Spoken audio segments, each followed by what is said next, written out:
Today's episode of Voiced is from r/True Off My Chest and is about people grappling with misconceptions about marijuana and a parent confronting uncomfortable family dynamics.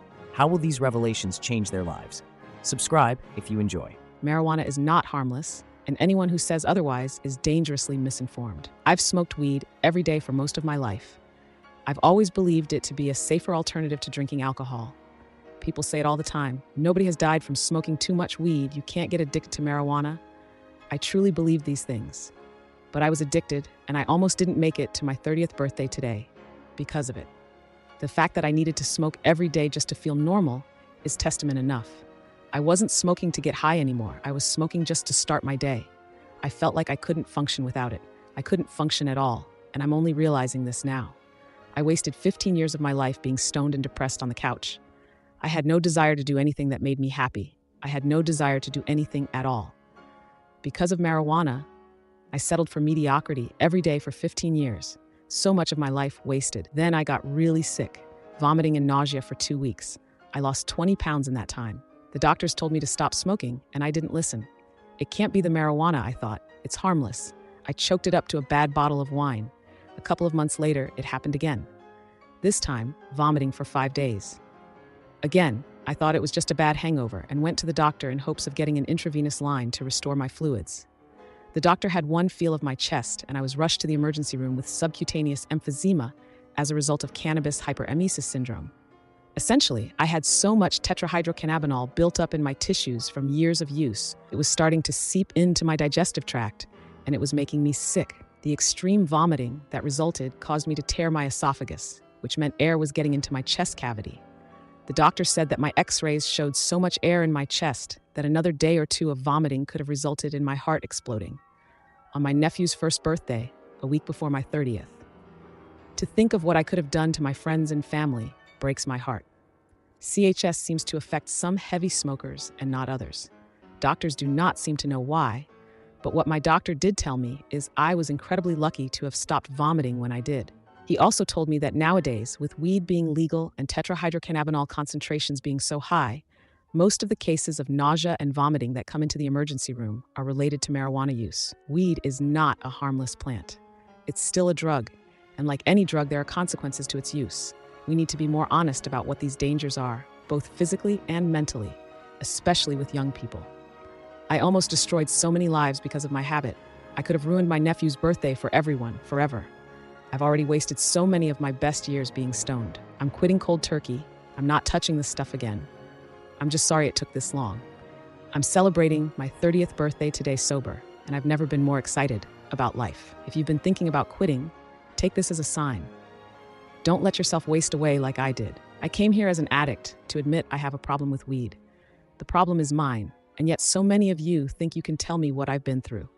I don't care if you love weed or if it helped you. It didn't help me. It was ruining my life. I'm glad I got rid of it, and I'm happy to share my story. Call me lazy, call me a liar, say I'm looking for attention. It doesn't matter. I feel better today because I cut weed out of my life. I have no intention of going back. I'm not saying the drug is evil, but what I am saying is we should be honest with ourselves and recognize that like any other drug, weed affects everyone differently, and people have and will continue to get sick from it. To say otherwise is crazy. Cannabinoid hyperemesis syndrome is real. People have died. It's interesting how many people are experts when it comes to marijuana. Listening to a Joe Rogan podcast doesn't make you an expert. If you're happy being a stoner, be a stoner. In these comments, there are enough stories to prove it's not the miracle drug so many of you are defending it to be. If you're trying to quit, please direct message me. I'll cheer you on. Wow, the raw emotion and revelation in that last post really hits hard. It's incredible how powerful and transformative personal experiences can be. The opening story is a stark reminder of the complexities that come with substance use and the profound impacts it can have on one's life and relationships. It's a brave step to acknowledge one's struggles and seek change, especially when it comes to such a normalized substance. Now, as we shift gears, we're stepping into a whole different set of challenges. This time around, relationships, boundaries, and the unexpected twists life can throw our way. The next story dives deep into a complex situation involving a pregnancy and the involvement of new partners. How will the dynamics play out, and what choices will be made? Let's find out. AITA for calling out my kid's future stepmother for treating me like a surrogate.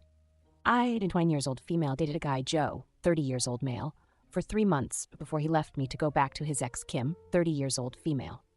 Right after we broke up, I found out I was pregnant, and now I'm at 24 weeks. I let him know, and he was ecstatic. Turns out his girlfriend had fertility issues and would likely never be able to get pregnant naturally, and he has always wanted to be a father. Getting back together was out of the question for both of us, so he's still with his girlfriend. Joe was only allowed at the initial appointment because of COVID-19, and we found out I was having twins. According to Joe, when he told Kim, she had a mental breakdown about her infertility and wanted to talk to me.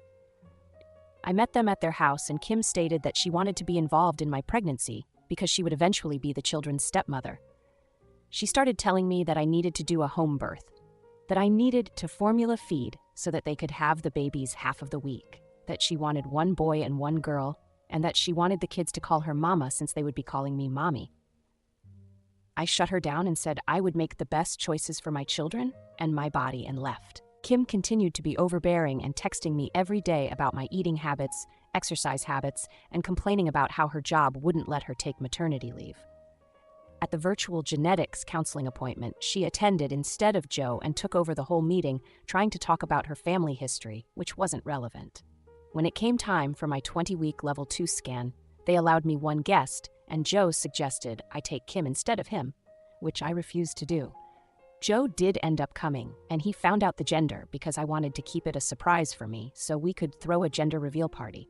I put a pregnancy announcement on my social media, and then she put up an announcement saying they were expecting twins the non-traditional way, and how blessed she was. I was irritated, but I kept my mouth shut. Then she threw a gender reveal party and posted it on social media. I wasn't even invited. She also announced that she's having a baby shower. I commented on her posts and told her to stop treating me like a surrogate, that the kids weren't hers, and that Joe didn't have any claim or custody of the kids until they are born. I then called Joe and reiterated all of this and stated that I would not be seeing either of them until we went to family court, and that my mother would be my birthing partner.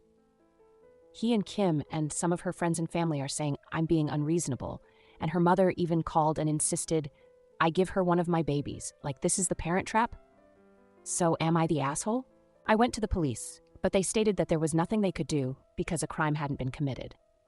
I was able to get an order of protection against Joe. I consulted a lawyer who informed me that there was nothing I could do regarding custody before the babies are born, so I will be leaving my state soon to ensure that this isn't my baby's home state. However, someone sent this post to Kim, and she came to my job, damaged my car, and broke a bunch of office windows. I work with kids, so she was arrested for not just the criminal damage and trespassing, but also child endangerment, so hopefully that works in my favor. Also, if Joe did it on purpose, I don't think Kim knew, because she was screaming at me about how I stole her life and everything I had was supposed to be hers. I have orders of protection against both Kim and Joe. I left the state, and Joe and Kim started harassing me again, because there's no legal jurisdiction when you leave the state, but I have enough evidence to press charges in my current state and will be pursuing a restraining order here.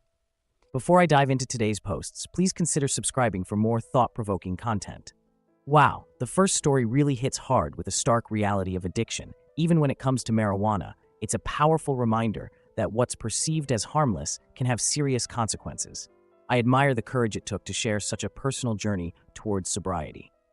Then, we have that dramatic family situation where boundaries were blatantly ignored. What a wild ride. It's quite concerning to see how far some folks will go to stake a claim over something that's not theirs. What are your thoughts on these situations? Let me know in the comments below. I'd love to hear your insights or share your own experiences. Thank you for listening to today's episode of Voiced. If you enjoyed daily, high-quality stories, please like and subscribe to show your support.